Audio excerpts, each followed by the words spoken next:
my man can do it. Myself too, I can do it. All right, folks. Let's bring on now Mr. Taweh Johnson.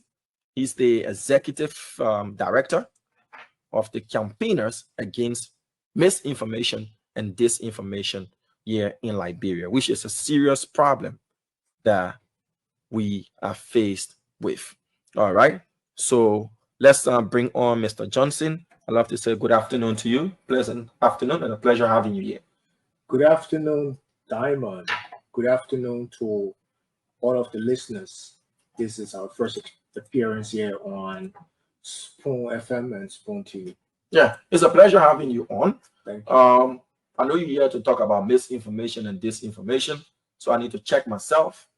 Any of the information I provided so far has been misinformation or disinformation, so that I can go and do further research. Great. Thank you for the research and thank you for informing our public. This is an opportunity to be with you on Spoon FM and Spoon TV, and we're here to talk misinformation and disinformation and enlighten the public on the danger of false information in Liberia and how they themselves can verify information. Okay, so let's just jump straight into it, because I'm really intrigued having you on, because it's a learning curve for everybody. So what is misinformation and disinformation? I know one starts with M and the other with a D, but what's the difference or differences between the two? So the two words, misinformation and disinformation. Misinformation is a false information, but the intent is not to cause harm. Disinformation is also a false information, but the intent is to cause harm. It's something that is intentional. You know that this information is a lie, but you still go ahead and tell the lie. So that is the difference. So one is unintentional, which is misinformation, and disinformation is something you know that this is not true, but you still go ahead and give it and tell someone because you have an objective, you want to achieve something. Okay. So let me just give an example. I always give this example so that it becomes clearer. Now, let's assume we are in a class, Diamond. I'm the president. And I tell you, okay, Diamond, go and inform the rest of the class that there will be no class on Tuesday. But then you heard it as Thursday. You go back and tell the class, the lecturer said we should not come here on Thursday. That was misinformation. You didn't mean to cause harm because you heard it as Thursday, right? Sometimes you say something to someone, but you don't get the right information. Tuesdays and Thursdays, have some semblance. Semblance. So that's misinformation. But where I told you, okay, Diamond, kindly go and tell the class that there will be no class here on Thursday. But then you take, for instance, maybe you are the president of the entire school, the entire alumni association or something, and then you have already organized a program on Thursday, and now I'm telling you there will be no class, and all of the leaders are part of that class. So if you tell them not to come on Thursday, it means that the program will flop. Yeah. So you go back and think, you say, what do I do? I'm in a difficult spot. So you finally decided I will go and tell them that there will be class on Thursday. They should come. And if we don't see the instructor, then I'll just tell them, we have a program already planned, so there's no need for us to go back home. So you go and tell the class to come on Thursday. In fact, you threaten them. You say, the lecturer told me to inform you that if you don't come on Thursday, we'll take the final attendance, and that will affect you if you are absent. And everybody comes on Thursday. They come and sit.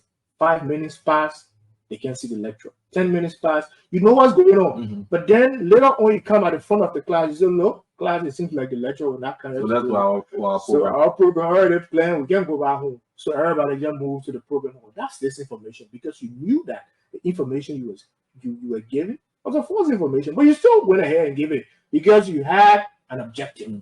You wanted for them to come so that the program can be a success. So that's just the difference between the two words. So in media law, slander and libel, but there must be malice. So in this, the disinformation comes with malice. That is, you intend to either inflict harm or you intend to hurt. Yes. So misinformation, from what I've gathered, and thank you for this, is just an honest error, unintentional. Example, we radio stations and news media outlets, sometimes we cross-check and double-check and triple-check, but sometimes you will have, some slight error which shouldn't be happening though, but it happens. And that is because of that error, that entire information becomes misinformation. So when you correct it, it becomes the proper information. But if we were to give an announcement, or we were to run a program, or to make a statement of propaganda, or something that is of general history generalization, or whatever it is, and we intend to harm, misinform, mislead, that is disinformation. Exactly. You knew that this thing is not true, but you still election times for people be giving false results. And a clear example that one is a clear example where, because 0 is a very significant number. So when you go to when you are at a polling place and you see a particular candidate has 100 votes, but then because you are supporting that candidate, so you just put another 0 on that 100. What has it turned to? 1,000. 1,000. Yeah. So you see, so people tend to share false information because sometimes they benefit from an individual. Politicians have the tendency to spread false information. That's what we were heading to. Yeah. Now that you've laid the premise of what mis and dis is in terms of information, how bad is the problem of misinformation and disinformation in Liberia, and what are the repercussive actions for such when people do that? Now, the danger is unimaginable. Sometimes when people spread false information, sometimes they don't know the real life consequences of false information. False information undermines peace. It undermines democracy. It undermines the rule of law. It undermines governance. It undermines development. That's why we can joke with false information. Now, when false information is spread, it pollutes the information ecosystem in Liberia. So as an organization, Campaigners Against Misinformation and Disinformation, what we are doing, we are maintaining the integrity of the information landscape by conducting media and digital literacy training for different groups. We've impacted TVET professionals. We've impacted people with disabilities. We've impacted students, both university and high school students. We've also impacted TVET professionals, journalists. We've impacted them. During the elections, we conducted election misinfo and disinfo training for journalists. They were empowered with skills and strategies on how to counter false election information. Because you agree with me, Diamond, that during the election, that's the time there's an upsurge of false information. Of course, from campaign propagandas to misrepresentation of numbers and underreporting and tweaking and all these things. We see these things, and as you said, it has the propensity to derail the peace. Because if somebody says, "I heard I'm a candidate," had 1,000 votes, and now this other person is saying it's 100, there must have been foul play somewhere. It undermines democracy. It undermines electoral processes. So that's why we can't joke with false information. We are very serious. As an organization, we are relentless. It means that we'll keep empowering citizens on how to verify information. Just recently, we were in Kakata-Makibi County, and we impacted over 40 civil society organization members, including people with disabilities, on how to verify information. We taught them tools. There are tools, online tools, Diamond. One of them is CAMDL, and another one is Google reverse image search. I just wish we had the setup here where we can be able to show. But these are online applications that citizens can use to verify online information. Every day you have a link because you are a very influential person in the media space. Time when you receive information from all around. People are sending you information. Click the other link and you get scholarship. Click the other link, you just bought and wife giving data. MTN and Orange empowering people. How can you now, someone who has received that link, how can you authenticate if this link is legitimate? That's what we taught them. So these are online tools. We taught those civil society organization members how to use to verify those kinds of links. But what if I don't have access to the internet to be able to verify? How do I do it in a manual way? Great. So there are 3 steps that we always tell people on how to verify information. So the first thing is when you come across an information, you need to stop. You need to pause. So there is the complaint against us. So the camera is for you. Okay. Yes. So I will see you here because we're having this conversation. All right. It's so interesting. I'm looking at you. So the people want to see our faces. Yeah. So just where we left off. So when you come across an information, you need to pause. That's the first thing. 3 steps. You pause. Don't be in haste to share any information with people. When you come across any information online, do not be in haste to share it. So you pause first. Why are you pausing? You pause to understand that information. That's the first thing you have to do. Then the next thing you have to do is you have to think. It means you got to reflect now. Okay, if I share the information, how does it affect me? How does it affect my family, by extension, the country Liberia? Because they got some information in there, when you share it, can make people to panic. Hey, everybody can be somebody way in Lofa Council say, oh, it's not easy in Monrovia. So you got to be very careful. So you pause, then you think on that information that you're about to share. Then the next thing is you verify. Verify means you ensure that this information is correct or not correct. How do you verify? You verify from reliable and credible news outlets. You also verify from expert reports. When we say expert reports, an example is WHO, WFP, World Bank, there are many. And you can also verify from fact-checking organizations. These organizations produce reports. You can verify from the reports they produce, and you yourself too, you can do your little small background check on the information. The telephone call set is another form of verification. If they say something happened in Central Monrovia, don't just believe it quick. If you have people who live in Central Monrovia, you can pick up the telephone. Hello, as many as you can. Hello, is it true that this is going on in Central Monrovia? Can you confirm that, and what you can do? That what is the telephone correct for?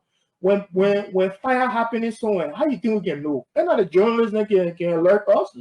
Most people can be at the scene, but then if it's happening, someone will be there who has a Facebook account, will be going live, and then other people will start sharing it. You know how we can know it, so that another means to verify. When somebody say the other thing happening internet is a public space, there's a likelihood that somebody there will have a social media account and a smartphone. They will be going live, and a hat will be sharing it. How you can also verify the information. But don't just take anything somebody say. Regardless the person is your mother, your father, your friend, your relative, don't just listen to anything they tell you. Make sure you verify the information. Damo, you remember smart AI? Eh? Yeah. Many people were misled. Oh yeah, I remember that time people cried. There was an easy thing at the Monrovia, at the Liberia National Police headquarters. People protested. They didn't get their money back. People, you know who people trusted? They trusted their pastors. They trusted their imams. They trusted their friends, their relatives, their family members. All the people who put their money in smart AI, nobody made any effort to go and find where smart AI office is.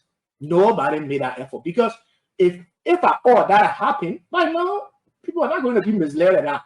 But people trust their friends, their family, so they say, okay, when you put 2K there, you get 4K. You see that kind of thing? People say, but no need for me to go look for where they gain. The only thing I need to do, let me get from a 2K. When I get my 2K, I get 4K. So people started putting in their money. They didn't know that they smart AI I was scam. And so you know how we got to know that?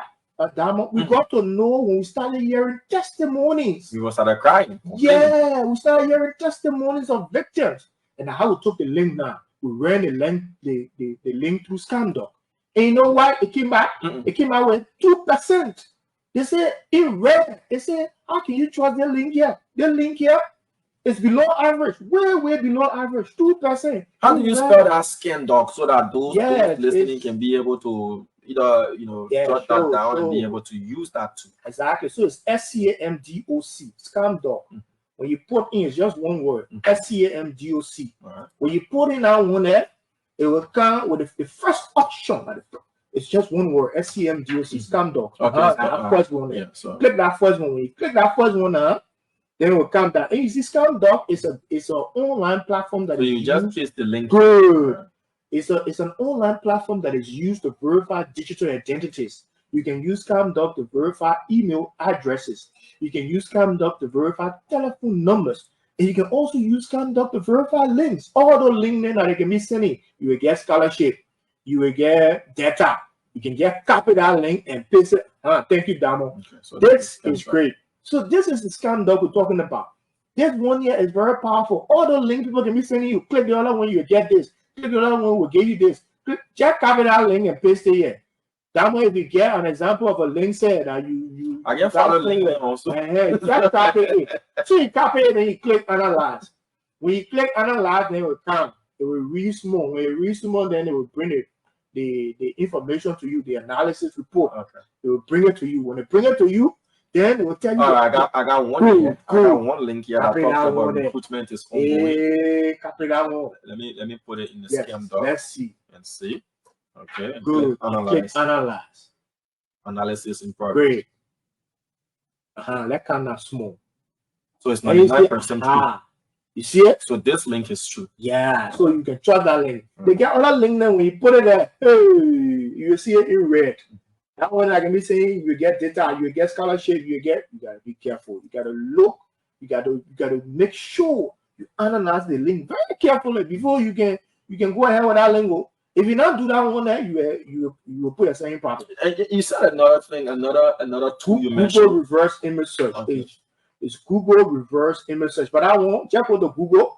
When you go to Google and you see that camera icon, that camera icon there, when you click it, then it says drive image. You have to download the image. You know what that one is used for? No. They got people now who can take an event that took place in Ethiopia, for example. Okay. They will change it with different captions. Yeah, we saw that a lot during the campaign time. People were taking images from Uganda and other places and trying to score political points from those images. How you can catch them? You can catch them using that one, Google reverse image search. So you go, you click the camera icon there. Let's try something. Just download one image from maybe Nigeria. Okay. And we just say maybe gas tanker in Nigeria. And when you download that one there, then you can upload it and now will explain the processes. Then you click that camera icon. When you click that camera icon, then you upload the image. When you upload the image, then it will tell you exactly where that image there, where they took that image there. Okay. So the person can mislead you to say, oh, they're like doing. Because what some people can do election time, oh, we saw that thing. They were all around. People still doing it. People can take some, like during the protest, you remember the protest that took place in December at the Capitol building? Yeah. It was not easy there. People took some photos from Sierra Leone. They say, at the Capitol, because bloodstains were on people's share, they took the kind of picture and they said that like draw. Okay, so I'm going to upload one image. And good, let's calm down. So let me share the screen again. Please. So that our people can see. This is important. That is why we call on professionals as well to always make themselves available for such a program. So I have to scroll and come down. Great. So you see where that image there from? All right. So is it this? Google search for it and Google telling you now where that image there took place. Okay. Which country it took place in? The place I'm saying Nigeria. Okay. Was it Nigeria that you? Yes, okay, it was great. Nigeria that I told you. So someone might have downloaded that image and put a caption say that Liberian. So how can you yourself verify if that true whether that thing that Liberian and how you can do it? So the process is you download the image. From there you go to Google, the camera icon there, you click it. When you click it, then you upload that particular image that you downloaded now. When you upload it, then you make sure to verify now. You click, you say search. Yeah. When you search, then it will be telling you where that picture, where they took that picture. You give the correct information. If they're in Nigeria, it will tell you. If they're in any other country, it will tell you. Hey, but like bro, will not appear there. Hey, so that people can mislead people. They think alone can make people panic. People can panic. People can say, "Oh, hey, not easy again, not easy again." So when you get information, now what we say when you get information, don't be in haste to share the information. No. Understand the information for when you see on social media, you read the information twice. When someone brings the information to you, tell them, say, explain the thing again so I can understand. But don't just rush to share it. Oh, the thing, other people got to share it. And let me just tell you something again, Daniel, Diamond. Our emotions, Diamond, can make us to spread false information. People, the information that can make people feel sad, can make people feel anxious, can make people feel angry. It can make them to share false information. Our emotions. So our people, don't allow your emotions to overwhelm you to share false information. No. When you come across an information, like take for instance that the smart AI there, what kind of emotion that all that information carry?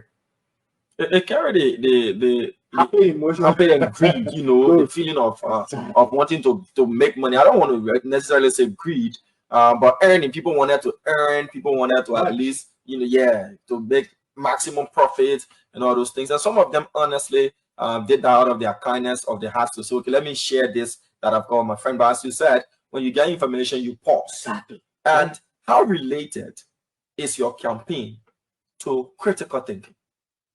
Wonderful. So the steps that I've just explained also forms part of critical thinking, because if you pause and ought to understand the information and then you reflect and then you verify, it means that you are very critical when it comes to information. It also means that you are media literate, because not everybody with smartphone are critical thinkers. Not everybody with smartphone are media literate. Not everybody is media literate. Not everybody, can be critical when it comes to information. So that when we are on this radio here, we on the radio here to inform the people, to enlighten the people on the need to verify information. Don't be in here, my people. Because if we just be sharing false information, it can threaten the peace. The way we say it now here, we're not saying it here again. One thing we say on the radio now, you can imagine. You know how many people can listen to spoon? Yeah. So my next question to you, Mr. Johnson, yes, is as an organization, you doing your bit. As you said, you've been impacting, and part of the impacting is happening now. People listening all across the country, all around the world, and are learning new tips and all of that. We're in a digital age where softwares are available. People can create things in the twinkle of an eye and start to spread with social media and the traditional media. You're doing your part as an organization, as I said earlier. What has been your suggestion or suggestions to the government as well that is responsible for our space, in terms of protecting us from such mis and disinformation? Great. So, most often when we have always been saying as an organization that the need for us to create more awareness and more training cannot be overemphasized. Our recommendation to the government is, please, when you have the government, all government ministers and officials, you remember there was a false information that was circulating on social media regarding the government won 500 million. Yeah. False information. It was little, in fact, the right information came that the government is now qualified, right? Yes. To apply for another. But here is the thing, Diamond. So the government, our recommendation to the government, the first recommendation is government should not be in haste to share information. Government too should not be in haste. Government agents, and the rest of scoring political points and all these things, because it makes the government to look somehow. Yes, somehow. You just took the word out. It makes the government to look somehow. I don't want to say unserious, but when you come back and come with a rebuttal and try to fix things, the damage is already done. Yes. Yeah, but you see the false information can spread faster.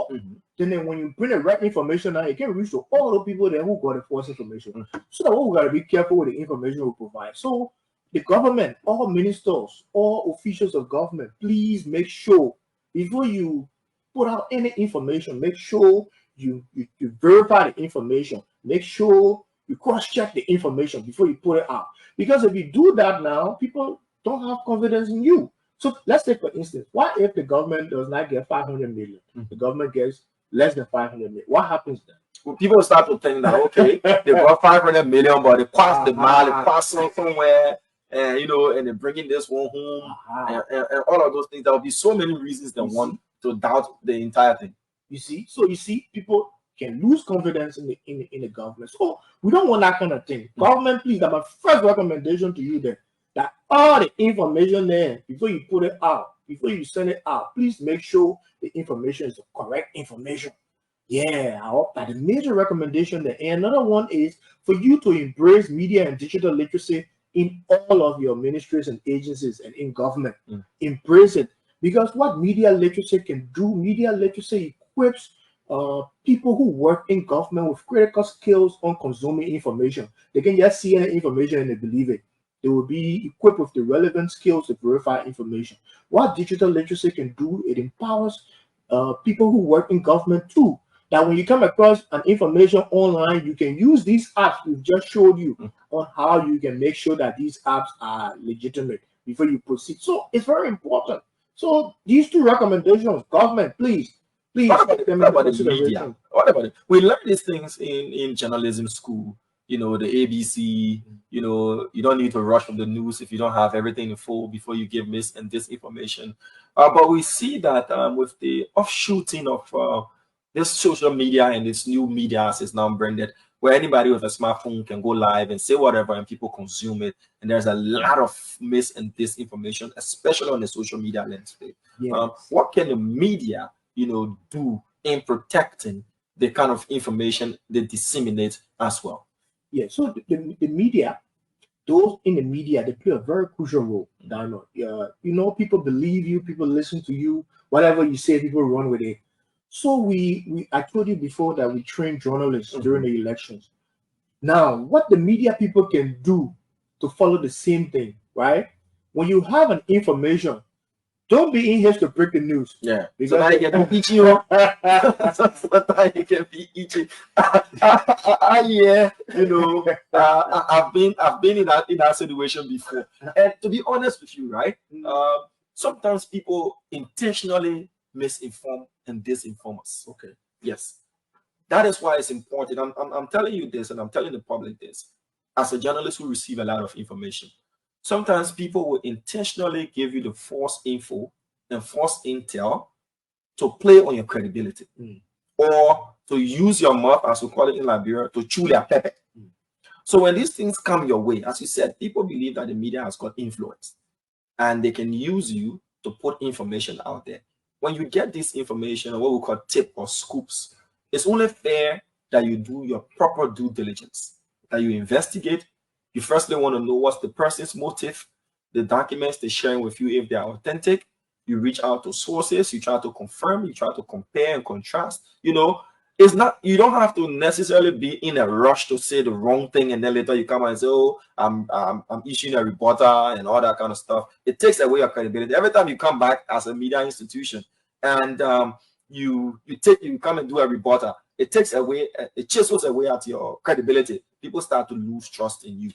So that is just a point I wanted to make, that even for our media people, we get tempted. People try to feed us false information. Sometimes most of the times it's intentional if it's false. Sometimes it's an honest mistake, but you always have to verify and make sure you not be used as a pawn in a bigger game. I just wanted to add that, but you can go ahead. Thank you, Dama. So that is very important, and it's great that this is coming from you because you are in the seat and you know what happens on a regular basis. So people use you because they don't have the opportunity to speak to millions. You have that opportunity, so they pass through you to reach to millions. So that's why you are in a very critical position to make sure the information you have, the sources are credible, the sources are reliable. This is an information that you yourself can verify. Somebody can come to you and tell you, say, oh, this happened, man. You know that this person, what authority does he have? Is it, you know, you got to be questioning yourself too. How can he get such an information? How close is he to this particular organization or entity? I gave you an example. You know, when people die, some people who not even immediate relatives can rush to Facebook to post the death news. They don't even call immediate relatives to verify, oh, is this person dead? Can you come? No. What if that person has not died? Who killed that person when you finish posting? Now you were, and 2 days by the person died. You see the kind of problem in that court, people say, nah, you the one. You see, so that we gotta be careful. When you have an information, nobody giving you any price to share that information with people. If you just share anything, it can go fast. You can't even imagine. People start calling back and forth. But what's going on? Do you also remember that a few years back, there was a fellow who posted on social media of a lady abdomen open. He said that lady there, they killed her in Liberia. It was later investigated, and the police found out that lady said that picture on her is not even from Liberia. People started panicking. But you know what happened to him? He was incarcerated. And later on, they release him. But the point I'm making is false information can make people panic. False information can cause people to make wrong decisions. That's why, as an organization, campaigners against misinformation and disinformation, we will keep empowering citizens. We will keep enlightening them on the danger of false information, digital tools they can use to verify information in order to protect the integrity of the information landscape in Liberia. All right, Mr. Johnson. Mr. Taweh Johnson is the executive director of the Campaigners Against Misinformation and Disinformation in Liberia. We do not have the luxury of time, but what we can promise the Liberian people is we'll do a reschedule of his appearance, and we'll have enough time so that people can ask you questions and all of that. You know, we are in a space where the digital space is faster in disseminating information than what we had back then, where it was the newspaper, it has to go through the editors, you know, and the thing about it, what I'm into when it leads from one mouth to the other, something changes. Yeah, and I've done that experiment. You know, if you tell somebody something here and the person leaves to go and tell the next person, either they forget a fact or they add it to sensationalize it and they give it to the next person. The next person goes how they understand it. That's how they do it. But just quickly to wrap up, are there legal remedies as well? I know there's libel, there's slander, you know, and the rest, but are there legal remedies in place for those who might be involved in disinformation? For misinformation, as you said, it's just slight change, but sometimes the misinformation can also be intentional.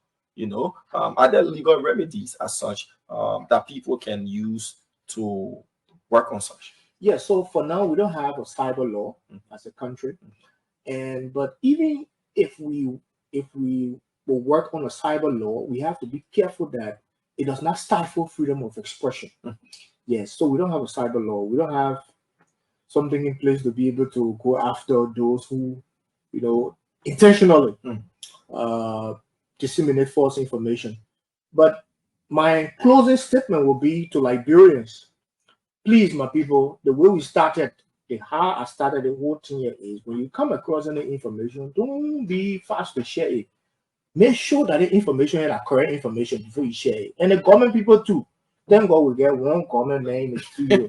Yeah. You can't provide information. Yeah, so thank God we get one government man in the studio. So please, don't let here you in a space that people believe in you. You know, you are governing millions of people. When you say something, people can hold on to it. You earn it to the people 500 million. When you get something below 500 million, just be prepared. You got to answer some questions. So make sure the information you provide to us is accurate, it's reliable, it's credible, something that we can, because information is the currency of democracy. It is. So when it's manipulated, it can cause problems, and we don't want that as a country. We've come too far. We've got to protect our peace. We've got to maintain the integrity of the information landscape. So Campaigners Against Misinformation and Disinformation, we are grateful to you, Diamond, and the management of Spoon FM and Spoon TV for this precious opportunity. And we are also grateful for the live instructional video you did for those who are watching. Yes, this is important. And what we are going to do is also download this video and upload it on our YouTube page so that more people can have access. Talking about access to information, people want to have access to you. Schools, administrators, and the rest, even media organizations want to have access to you. And what are your contact informations that people can use to get to you? Thank you. So that they too can be empowered. Great. So here is our contact number. You can reach out to us on 0555 433 134. 0555 433 134 or 0776 230 440. 0776 230 440. Also on Facebook. When you go on Facebook, instead of you typing that long name, Campaigners Against Misinformation and Disinformation, you just put in our acronym, CAMDL, in the search box there. Then you just say search. When you search, you will see all of our initiatives. We own various social media platforms. We also have our website, it's www.camdl.org. And before I leave, Diamond, we are also urging our international partners to kindly support our work. At the moment, we have no logistical support. The by-election is coming up in Nimba. We want to do media and digital literacy training with civil society organization members. They are calling on us to go and do such a training, but we don't have any logistical support. So we need the support of our international partners to kindly facilitate our work. You mentioned a key base that you need to appeal to as well. Liberians here and abroad can also assist in that effort. Please, because it's our own thing. And if you can reach out, you know, people will want to help you in that process. Like for me, I've donated myself as one of your campaigners. So whenever you have something ongoing, you think you need my service, you can reach out to me, and we can all help in making sure our people become critical in analyzing information. And because this is also going to eat away the gullibility of our people. Once people can analyze, look for the facts, make better decisions, even it will be difficult for politicians now to start fooling us all around here, because they know that you are aware of what the information is and they have to conform to telling you the truth. Thank you, Damo. All right. I'm very grateful. Thank you for the opportunity. So just appeal to our people and read your number again so that we can take Mr. Boyka Jaliba. He's already here. So our number, you don't want to keep the oil and gas people. Exactly. So we have our offices on SKD Boulevard, Block B. That's where we are.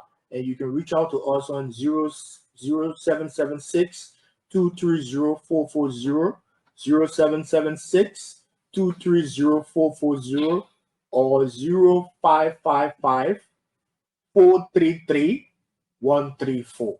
0776 230 440 or 0555 433 134. Thank you again. Thank you, Mr. Taweh Johnson. He is the executive director of the Campaigners Against Misinformation and Disinformation in Liberia. This is the pause. We have our second guest already in studio.